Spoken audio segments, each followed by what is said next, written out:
Dear students, हम पढ़ रहे थे पूर्ति के नियम के लागू होने के कारण। पिछले चैप्टर में हमने पढ़ा था पिछली क्लास में कि पूर्ति का नियम क्या होता है।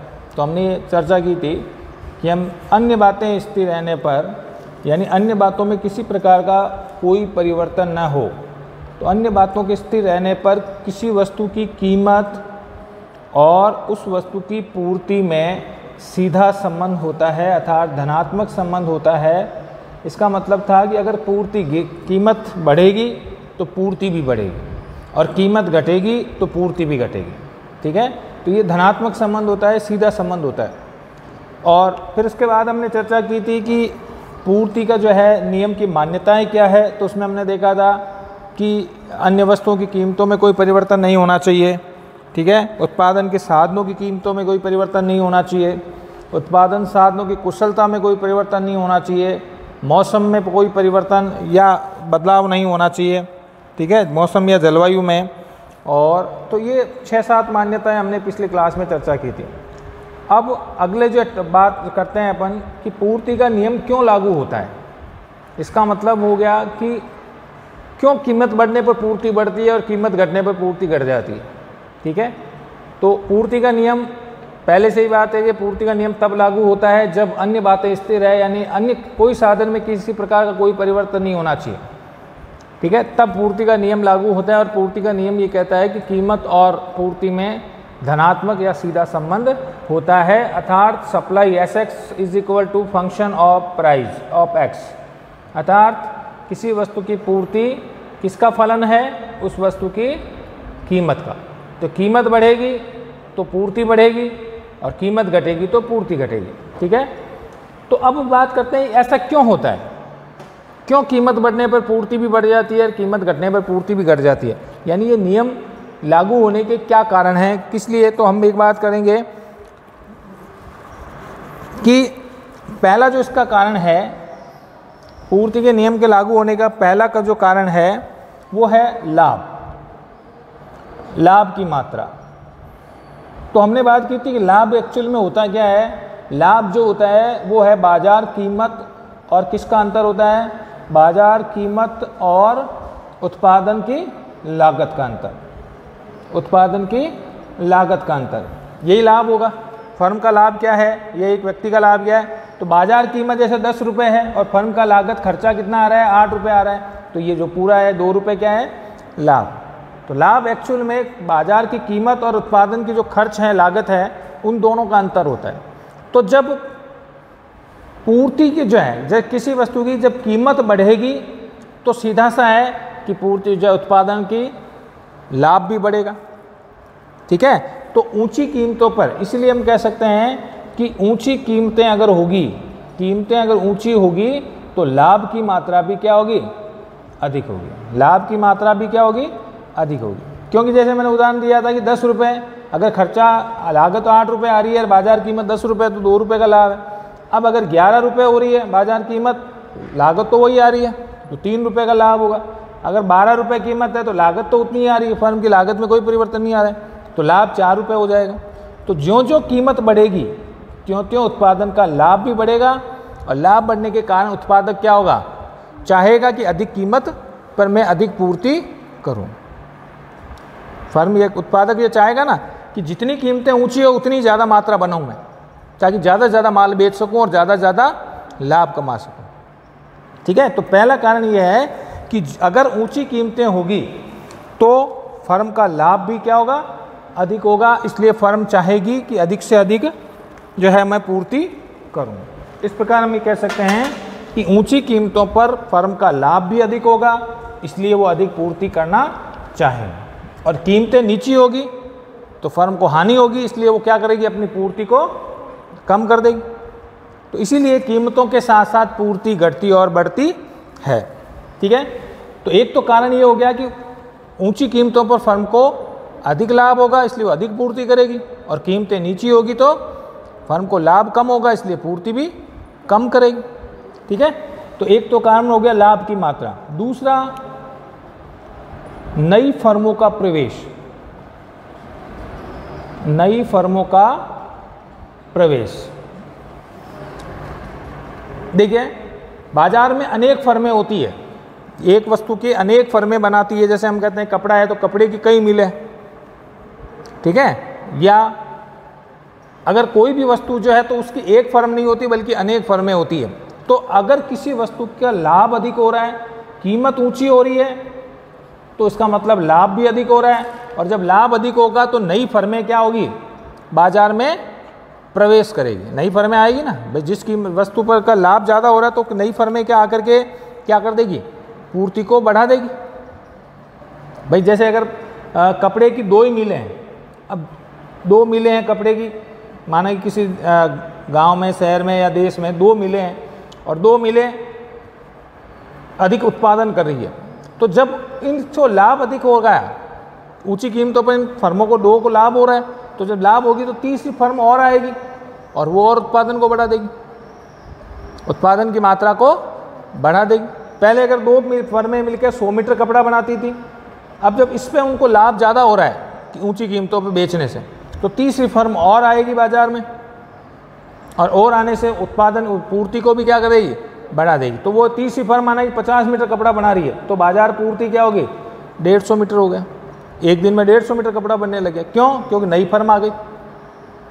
2 फर्में तो जितना उत्पादन कर रही है और बढ़ा रही है, लेकिन जब बाजार में लाभ अधिक होगा, कीमतें ऊंची होने पर फर्म बाजार को लाभ अधिक होगा, तो नई फर्में आएगी और वो पूर्ति को क्या कर देगी, बढ़ा देगी, ठीक है। इसके विपरीत अगर फर्म में लाभ नहीं होकर के हानि हो रही है 2 फर्मों को, तो 2 में से एक फर्म क्या कर देगी, उनको हानि कब तक होगी, कीमतें नीची है तो हानि होगी, और नीची कीमतों पर क्या होगा कि 2 फर्में जो है, 2 मिले फर्में उत्पादन कर रही है, तो एक फर्म क्या करेगी, जिसको घाटा हो रहा है वो फर्म छोड़ के चली जाएगी। इसका मतलब पूर्ति क्या होगी, घट गई। 2 फर्में मिलकर 100 मीटर बनाती थी, अब 2 फर्मों से एक फर्म निकल गई बाजार से, यानी नई फर्मों का प्रवेश होगा तो पूर्ति बढ़ जाएगी। और नई फर्में कब आएगी, जब बाजार में अधिक लाभ होता है। और फर्में छोड़ के कब जाएगी, प्रवेश व बहिर्गमन कब होगा फर्मों का, जब हानि हो रही है। और हानि कब हो रही है, जब कीमतें नीची है, कीमतें नीची होगी तभी तो हानि हो रही है उनको। तो नीची कीमत होगी तो कुछ फर्में बाजार छोड़ के क्या करेगी, चली जाएगी, इससे पूर्ति अपने आप ही क्या हो जाएगी, घट जाएगी। तो नीची कीमतों पर पूर्ति घट जाएगी। इस प्रकार अगर ऊंची कीमतें हैं तो फर्म को लाभ भी अधिक हो रहा है, दोनों फर्मों को लाभ अधिक हो रहा है, तो तीसरी फर्म और आ जाएगी, और आने से पूर्ति बढ़ जाएगी। तो स्वाभाविक है ऊंची कीमतों पर पूर्ति बढ़ेगी और नीची कीमतों पर पूर्ति घटेगी। बात समझ में आई ना। तो जब बाजार में कीमतें ऊंची होती है तो कुछ नई फर्में प्रवेश करेगी और प्रवेश करके पूर्ति को बढ़ा देगी। इसके विपरीत यदि बाजार में कीमतें नीची हैं तो कुछ फर्मों को हानि होगी, और हानि होने से उनमें से कुछ फर्में बाजार छोड़ के चली जाएगी। इससे पूर्ति अपने आप ही क्या हो जाएगी, घट जाएगी। तो इसलिए भी जो है हम कह सकते हैं कि कीमत के बढ़ने पर पूर्ति बढ़ जाती है और कीमत के घटने पर पूर्ति घट जाती है, ठीक है। तो हम ये कह सकते हैं, जैसे मैंने उदाहरण दिया, इसको उदाहरण ले सकते हो कि माना की बात, अगर एक गांव में एक ही मिठाई बनाने वाला है, ठीक है, तो वो अपनी मनमर्जी की कीमतें रखेगा और उसको लाभ हो रहा है, तो वो दूसरी मिठाई की दुकान और आ जाएगी, उसको लाभ होगा तो आ जाएगी ना। और अगर माना कि 4 फर्में हैं, चारों ही लाभ कमा रही है, उनमें से एक को हानि हो रही है, तो एक बाजार छोड़ के चली जाएगी। 4 दुकानदार में से एक चला जाएगा, अपने आप ही पूर्ति घट जाएगी, क्योंकि वो एक जो बनाता था वो अब कम हो गया। बात समझ में। तो इस तरह हम कह सकते हैं कि नई फर्मों के प्रवेश और बहिर्गमन के कारण भी पूर्ति घटती है। जब कीमतें ऊंची होती है तो पूर्ति बढ़ेगी नई फर्म के आ जाने से, और जब कीमतें नीची होगी तो कुछ फर्में बाजार छोड़ के चली जाएगी, इसलिए पूर्ति अपने आप ही घट जाएगी। तो नीची कीमतों पर पूर्ति घटेगी और ऊंची कीमतों पर पूर्ति बढ़ेगी, ठीक है। तो ऊंची कीमतों पर बाजार में नए उत्पादक या फर्में प्रवेश करेगी और पूर्ति को बढ़ा देगी। जबकि कीमतें अगर नीची है तो कुछ फर्मों को हानि होगी और वो बाजार छोड़ के चली जाएगी, इसलिए पूर्ति घट जाएगी, क्योंकि वो फर्म उत्पादन करती थी वो तो कम हो गया ना, तो अपने आप ही नीची कीमतों पर पूर्ति घट जाए। तो दूसरा कारण है पूर्ति के नियम के लागू होने का, दूसरा कारण क्या है, बाजार में नई फर्मों के प्रवेश और बहिर्गमन। प्रवेश से तो पूर्ति क्या होगी, बढ़ेगी, और प्रवेश कब करेगी, जब कीमतें अधिक हो और फर्में अधिक लाभ कमा रही हो। और बहिर्गमन कब करेगी, जब कीमतें नीची हो, और नीची हो तो कुछ फर्मों को हानि हो रही है, और हानि होने से वो बाजार छोड़ के, तो इसलिए कि कीमतों के ऊंची कीमतों पर पूर्ति बढ़ जाती है और नीची कीमतों पर पूर्ति घट जाती है। तो दूसरा कारण है ये, ठीक है भाई। तो इस कारण भी पूर्ति का नियम लागू होता है। नंबर 3, दीर्घकाल।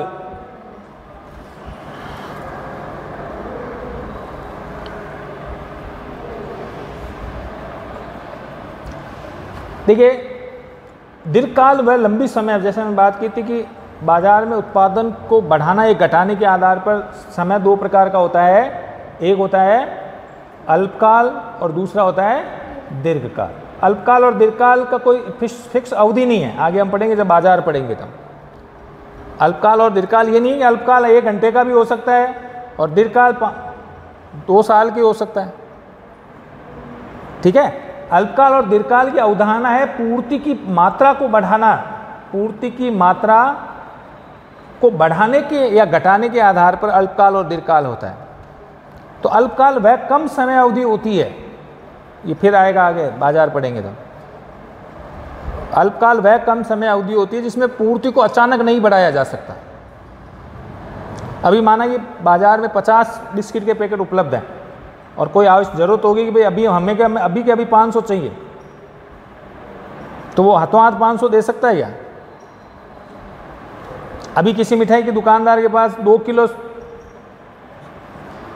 लड्डू है, अब उसको कह दिया जाए कि भाई मुझे आज के आज जो है 50 किलो लड्डू चाहिए, तो वो क्या कहेगा कि भाई 5 घंटे बाद आ जाना या 8 घंटे बाद आया। तो 8 घंटा क्या हो गया उसके लिए, दीर्घकाल, क्योंकि वो इस पूर्ति को आवश्यकता अनुसार बढ़ा सकता है। तो अगर पूर्ति को मांग के अनुसार बढ़ाया जा सकता है तो वो समय क्या अवधि, दीर्घकाल। और वह अल्पकाल क्या है कि पूर्ति को मांग के अनुसार बढ़ाया नहीं जा सकता। अब उसको कहेंगे भाई 2 किलो लड्डू जो है उसके पास, उसको कहेंगे भाई मुझे अभी के अभी 50 किलो लड्डू चाहिए, तो वो कहेगा भाई 1 घंटे में तो संभव नहीं, 1 घंटे में 50 किलो लड्डू नहीं दे सकते। तो मांग के अनुसार पूर्ति को बढ़ाया जा सकता है तो वो समय अवधि क्या होगी, दीर्घकाल। और मांग के अनुसार पूर्ति को नहीं बढ़ाया जा सकता तो वो समय अवधि क्या होगी, तो अल्पकाल और दीर्घकाल की अवधारणाओं को वापस पढ़ेंगे अपन, ठीक है। तो दीर्घकाल क्या होता है, दीर्घकाल वह लंबी समय अवधि होती है जिसमें उत्पादन को आवश्यकता अनुसार बढ़ाया जा सकता है, उत्पादन की मात्रा को आवश्यकता अनुसार बढ़ाया जा सकता है, तो उसको कहेंगे दीर्घकाल। तो अल्पकाल में क्या होता है, अल्पकाल में उत्पादन के सारे साधनों को क्या किया जा सकता है, परिवर्तन नहीं किया जा सकता, ठीक है। उत्पादन के साधन कौन कौन से, भूमि, पूंजी, श्रम, साहस और प्रबंध। तो अल्पकाल में इन पांचों को परिवर्तन किया जा सकता है क्या? चलो आप श्रमिक को डबल कर दो, श्रमिक 10 श्रमिक है तो 20 लगा सकते हो, पूंजी को डबल कर सकते हो, लेकिन भूमि को डबल कर सकते हैं क्या? हाथों हाथ फैक्ट्री नहीं डाल सकते हैं क्या? हाथों हाथ में प्रबंधक दूसरे ला सकते हैं क्या दूसरे हैं? तो अल्पकाल में उत्पादन के सारे साधनों में परिवर्तन नहीं होता, कुछ साधनों में हो सकता है। जैसे मजदूर ज़्यादा है तो 10 श्रमिक काम करते हैं तो 20 लगा दो आज, पूंजी 1 लाख है तो 2 लाख लगा दो सर, इनमें परिवर्तन हो सकता है, लेकिन सारे साधनों में परिवर्तन हो सकता है क्या? भूमि एक फैक्ट्री की हाथों हाथ उतनी ज़मीन पर दूसरी फैक्ट्री डाल सकते हैं क्या? तो अल्पकाल और दीर्घकाल क्या होता है, अल्पकाल में उत्पादन के केवल कुछ साधनों में ही परिवर्तन हो सकता है, सभी में नहीं। इन पांचों में संभव है क्या परिवर्तन? लेकिन दीर्घकाल वह लंबी समय अवधि होती है जिसमें उत्पादन के सारे साधनों को बदला जा सकता है। एक नई फैक्ट्री जैसे स्थापित हो सकती है ना भाई, कहते हैं 6 महीने में, तो 6 महीने में तो बहुत, या 1 साल में तो पूरी भूमि को डबल कर सकते हैं, एक फैक्ट्री और डाल सकते हैं, श्रमिकों को भी डबल कर सकते हैं, पूंजी को भी डबल लग सकता है। तो दीर्घकाल में उत्पादन के सभी साधनों में परिवर्तन किया जा सकता है। तो दीर्घकाल में अगर उत्पादक को लाभ हो रहा है तो उत्पादक क्या करेगा, नई फैक्ट्री डाल देगा पूरी की पूरी, जिसमें भूमि को भी डबल कर सकता है, पूंजी को जरूरत के अनुसार पूर्ति को भी क्या कर सकता है, वो बढ़ा सकता है, ठीक है। तो जब दीर्घकाल में फर्म को लाभ हो रहा है तो वो क्या करेगी, अपनी पूर्ति को मांग के अनुसार बढ़ा सकती है। अल्पकाल में नहीं बढ़ेगा, अल्पकाल में कुछ साधनों में हो सकता है परिवर्तन, लेकिन सारे साधनों में परिवर्तन नहीं हो सकता। तो दीर्घकाल में क्या होगा, दीर्घकाल के उदाहरण में हम कह सकते हैं कि दीर्घकाल में उत्पादन के सभी साधनों की पूर्ति को क्या किया जा सकता है, परिवर्तित किया जा सकता है, बढ़ाया जा सकता है। इसलिए वस्तु की पूर्ति दीर्घकाल में क्या कर सकता है, वो बढ़ा सकता है। अल्पकाल में बढ़ाना संभव नहीं है, लेकिन दीर्घकाल में वो पूर्ति को क्या कर सकता है, बढ़ा सकता है। तो जितनी कीमत बढ़ेगी उतनी पूर्ति को वो अधिक से अधिक बढ़ा सकता है। अभी कहें साहब 1 महीने में 20 मोटरसाइकिल चाहिए, चलो 1 महीने में 20 मोटरसाइकिल बन सकती है, लेकिन ये कहा जाए कि भाई 1 महीने के अंदर मुझे 100 मोटरसाइकिल चाहिए, तो संभव है क्या? तो वो क्या कहेगा आपको कि भाई 6 महीने में आपको या 4 महीने में आपको जो है 100 मोटरसाइकिल बना के दे सकता हूँ। तो 6 महीने में तो संभव है, क्योंकि 6 महीने में मांग को, पूर्ति को बढ़ाना है, तो क्या करेगा वो, सारे साधनों को बदल देगा। एक ज़मीन प्लॉट और खरीद लेगा, साल भर में एक भूमि नई ज़मीन खरीद लेगा, श्रमिकों नए लगा देगा, पूंजी को भी डबल कर सकता है, प्रबंधक नया रख सकता है। तो दीर्घकाल में तो उत्पाद मांग के अनुसार पूर्ति को बढ़ा सकते हैं कि नहीं बढ़ा सकते। तो दीर्घकाल में जब कीमतों में बदलाव आता है, उत्पादक को लाभ अधिक होता जाता है, तो वो क्या करेगा, मांग के अनुसार पूर्ति को भी बढ़ा सकता है। इसलिए ये नियम लागू होता है। और दीर्घकाल में अगर घाटा हो रहा है तो क्या करेगा, पूर्ति को वो कम कर देगा। बाजार कीमतें बढ़ नहीं रही है बाई चांस, या घट रही है कीमतें, तो क्या करेगा, पूर्ति को घटा देगा। जो 100 मोटरसाइकिलें बनाता था वो कह देगा भी दीर्घकाल में नहीं, भाई मांग 20 की है, 10 की है, तो मैं 10 ही बनाऊंगा मांग के अनुसार।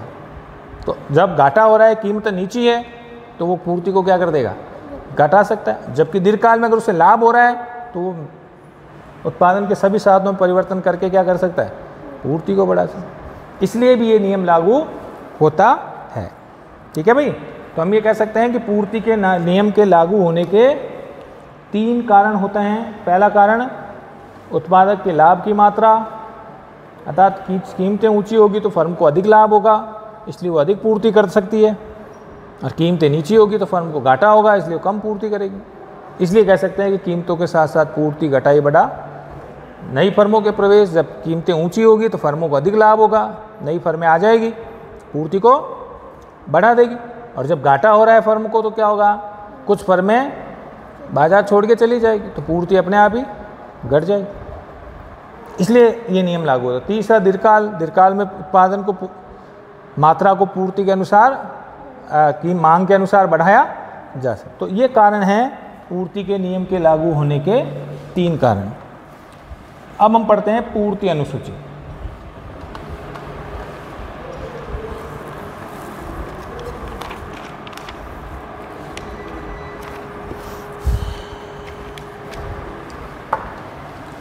पूर्ति अनुसूची,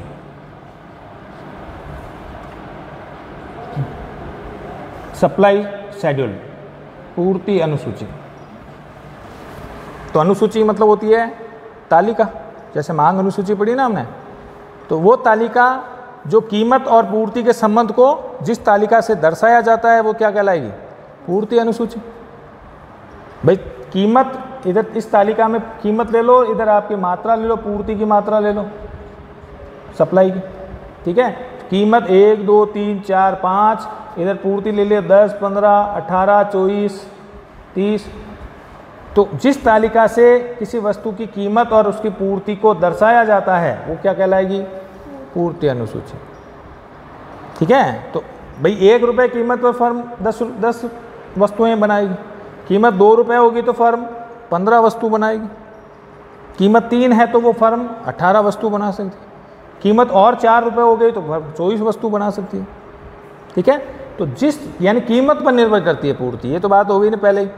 तो जो कीमतों के और वस्तु के उत्पादन की मात्रा को जिस तालिका से दर्शाया जाता है वो तालिका क्या कहलाएगी, पूर्ति अनुसूची। ठीक है। तो पूर्ति अनुसूची का मतलब क्या हो गया, अनुसूची मतलब होता है तालिका। तो जिस तालिका की सहायता से वस्तु की कीमत और उसकी पूर्ति को दर्शाया जाता है उसे कहते हैं पूर्ति अनुसूची। अब पूर्ति अनुसूची 2 तरह की होती है। जिस प्रकार मांग अनुसूची होती है उसी प्रकार पूर्ति अनुसूची भी होती है। कौन सी पूर्ति अनुसूची कितने प्रकार की होती है? 2। कौन सी? व्यक्तिगत पूर्ति अनुसूची, व्यक्तिगत पूर्ति अनुसूची, और दूसरी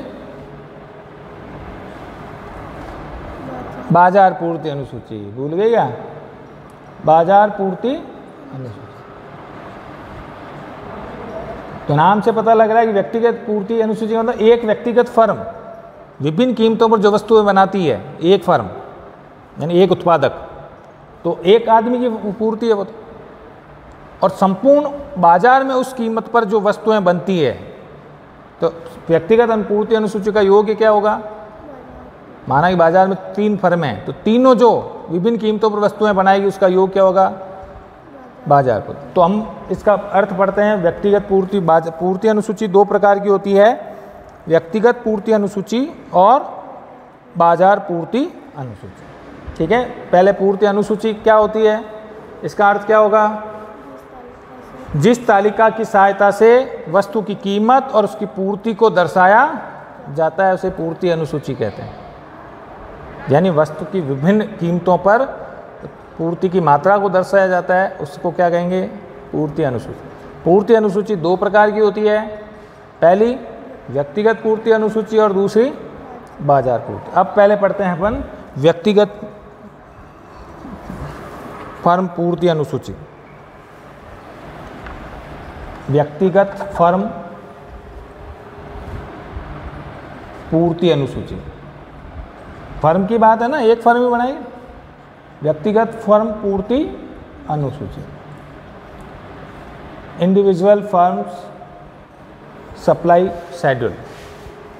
ठीक है, तो व्यक्तिगत फर्म का मतलब एक फर्म बाजार की विभिन्न कीमतों पर जो उत्पादन करती है या पूर्ति करती है उसको पूर्ति अनुसूची कहते हैं। तो इसका अर्थ क्या होगा?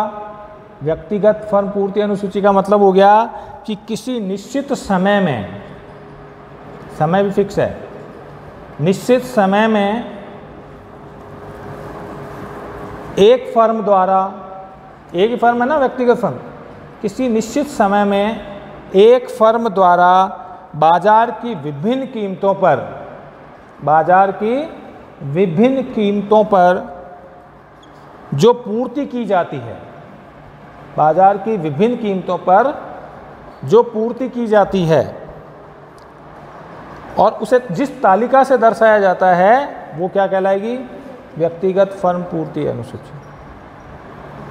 ठीक है, सीधी सी परिभाषा क्या है कि किसी निश्चित समय पर एक फर्म के द्वारा, याद रखना है, एक फर्म कर रही है, एक फैक्ट्री बना रही है माल, निश्चित समय पर एक फर्म द्वारा बाजार की विभिन्न कीमतों पर, कीमत उसके हाथ में नहीं है, बाजार कीमत तो बाजार तय करे, तो बाजार की विभिन्न कीमतों पर जो फर्म के द्वारा पूर्ति की जाती है उस पूर्ति को जिस तालिका से दर्शाया जाता है वो तालिका क्या कहलाएगी? व्यक्तिगत फर्म पूर्ति अनुसूची। सिंपल सी बात है, समझ में आ गए? ठीक है, तो अब एक फर्म की देखें, यहाँ ए फर्म है तो ए फर्म की पूर्ति अनुसूची, पूर्ति अनुसूची। अब इसको बना के देखें अपन, ए फर्म की पूर्ति अनुसूची बनावें तो देखिए वस्तु की कीमत, वस्तु की बाजार कीमत इधर ले ली हमने, और ए फर्म की पूर्ति, ए की फर्म कर रही है पूर्ति, तो ये तालिका बनाएं अपन। जब 1 रुपये कीमत है, 2 रुपये, 3 रुपये, 4 रुपये, 5 रुपये। ठीक है, 1 रुपये कीमत पर 10 ए फर्म कितनी इकाइयाँ बनाती है? 10 इकाइयाँ। 2 रुपये कीमत पर 12 इकाइयाँ, 3 रुपये कीमत पर 15 इकाइयाँ, 4 रुपये कीमत पर 18 इकाइयाँ, 5 रुपये कीमत पर 20 इकाइयाँ। तो ए फर्म की पूर्ति है। जब बाजार कीमत 1 रुपये है तो ए फर्म कितना माल बनाती है? 10 इकाई। 2 है तो 12, तो एक फर्म की पूर्ति अनुसूची है। ठीक है, तो ए फर्म का पूर्ति अनुसूची ये है, आपके इस तालिका से दर्शाई जाती है। ठीक है, अब ये पूर्ति वक्र कैसे बनेगा? तो पूर्ति वक्र बना लो इसका। ए फर्म का पूर्ति व्यक्तिगत पूर्ति वक्र कैसे बनेगा? व्यक्तिगत फर्म पूर्ति वक्र, ये तो पूर्ति अनुसूची है, और पूर्ति अनुसूची के आधार पर जो वक्र बनेगा वो क्या कहलाएगा? व्यक्तिगत फर्म पूर्ति अनुसूची। तो ये वक्र बना लो, आपके इधर कीमत ले लो और इधर पूर्ति मात्रा, ठीक है। इधर कीमत ले लो आप 1 रुपये, 2 रुपये, 3 रुपये, 4 रुपये और 5 रुपये। इधर पूर्ति ले लो आप 5 इकाइयाँ, 10 इकाइयाँ, 15, 20 और 25, ठीक है। 1 रुपये पे कितनी पूर्ति कितनी कर रही है? 10 इकाइयाँ। 2 रुपये पर 12 इकाइयाँ, 2 रुपये पर कितनी है? 12 इकाइयाँ। 3 रुपये पर 15 इकाइयाँ, 4 रुपये पे 18 इकाइयाँ, 5 रुपये पे 20 इकाइयाँ। ये लिखो। तो ये जो वक्र बनेगा इस तरह का, ये वक्र क्या बनाएगा? क्या बनेगा? व्यक्तिगत फर्म, ठीक है। तो ये क्या होगा? व्यक्तिगत फर्म पूर्ति वक्र। ये वक्र है, ये तालिका, ये फर्म पूर्ति अनुसूची है, ये तो वक्र, ठीक है। तो ये हो गया आपके व्यक्तिगत फर्म पूर्ति अनुसूची। तो परिभाषा क्या होगी? किसी निश्चित समय में एक फर्म के द्वारा बाजार की विभिन्न कीमतों पर जो पूर्ति की जाती है वो क्या कहलाएगी? व्यक्तिगत फर्म पूर्ति अनुसूची, ठीक है। तो ये तो हो गई व्यक्तिगत फर्म पूर्ति अनुसूची। और व्यक्तिगत फर्म पूर्ति अनुसूची के आधार पर जो वक्र बनेगा उसे क्या कहेंगे? व्यक्तिगत फर्म पूर्ति वक्र, ठीक है। तो परिभाषा इसकी क्या हो गई कि एक निश्चित समय में किसी एक फर्म के द्वारा बाजार की विभिन्न कीमतों पर जो पूर्ति की जाती है और उस उपलब्ध की मात्रा को जिस तालिका से प्रदर्शित किया जाता है वो तालिका क्या कहलाएगी? व्यक्तिगत फर्म पूर्ति अनुसूची, ठीक है। अब रेखा चित्र में ए फर्म की पूर्ति अनुसूची है, ये तालिका है, ये एक तालिका, ये व्यक्तिगत फर्म पूर्ति अनुसूची है, और ये इसका व्यक्तिगत फर्म पूर्ति वक्र है, ठीक है। रेखा चित्र में ए फर्म का पूर्ति वक्र दर्शाया गया है एक ए फर्म का, ये क्या है? ए फर्म का पूर्ति वक्र। व्यक्तिगत नहीं लिख के ए फर्म का लिख दो। एक्स एक्स पर क्या लिया हमने? ओ एक्स पर क्या लिया हमने? पूर्ति मात्रा। और ओ वाई पे क्या लिया हमने? कीमत, ठीक है। तो हम देखते हैं कि जिस प्रकार जिस कीमत पर ज्यों ज्यों कीमत बढ़ेगी फर्म का पूर्ति जो है बढ़ेगी। इस प्रकार पूर्ति वक्र कैसा होता है? धनात्मक होता है, कीमतों के साथ साथ बढ़ता जाता है। तो पूर्ति वक्र कैसा होगा? कैसा होगा? धनात्मक। कीमत ज्यों ज्यों बढ़ेगी पूर्ति। तो एसएस वक्र क्या है? पूर्ति, ए फर्म का पूर्ति वक्र, ठीक है। तो ये हो गई व्यक्तिगत फर्म पूर्ति अनुसूची। अब उसी प्रकार पढ़ेंगे बी बाजार फर्म पूर्ति अनुसूची, बाजार पूर्ति अनुसूची, ठीक है।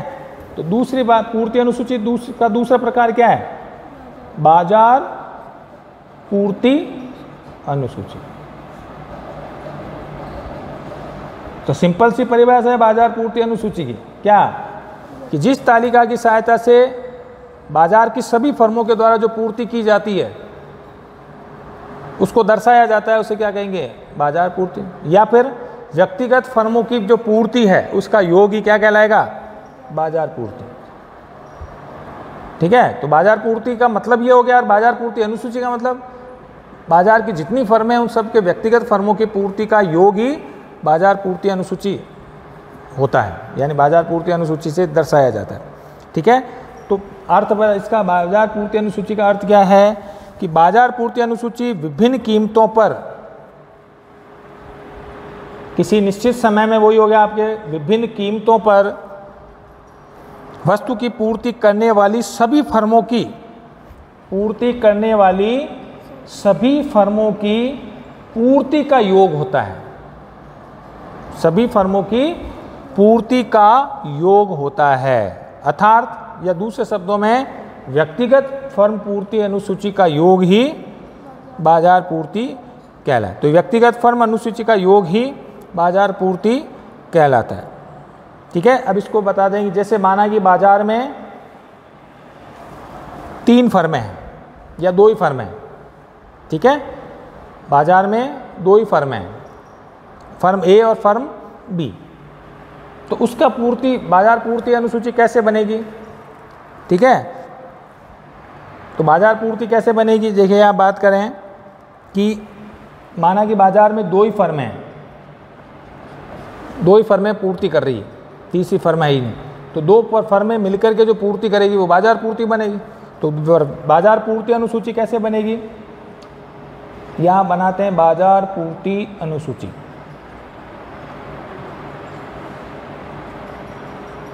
देखिए ये है वस्तु की कीमत,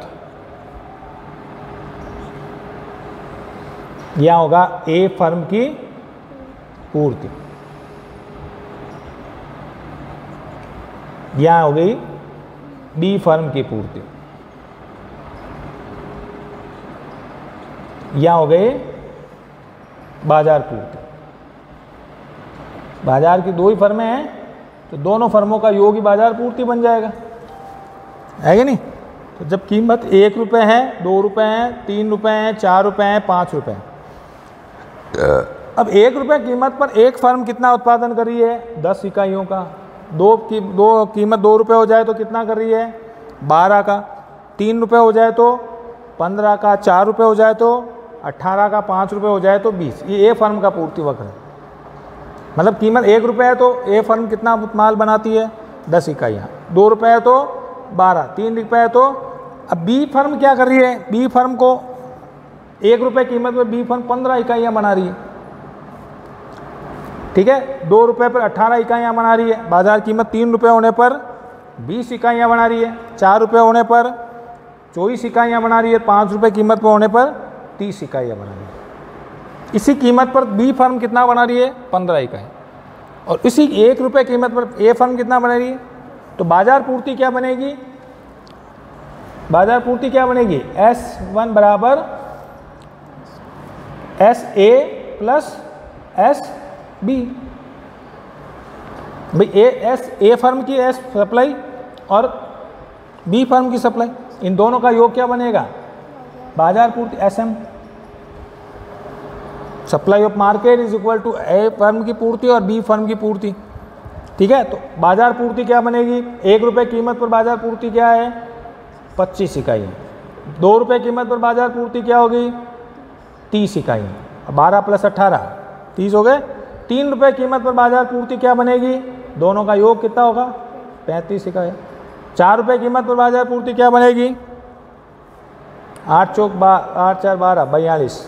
और 5 रुपये कीमत में बाजार पूर्ति क्या बनेगी? 50। तो ये हो गई बाजार। समझ में आई? ए फर्म की पूर्ति यानी SM बराबर ए फर्म का पूर्ति वक्र और बी फर्म का पूर्ति, तो दोनों मिलके क्या बनेगी? बाजार पूर्ति। ठीक है, तो ये हो गया बाजार पूर्ति। कल हम इसको जो है डायग्राम से बनाएंगे कि भाई बाजार पूर्ति का जो वक्र कैसे बनेगा। तो आप इसको बना भी सकते हो। पहले ए फर्म का पूर्ति वक्र को दर्शा दो, फिर बी फर्म के पूर्ति वक्र को दर्शा दो।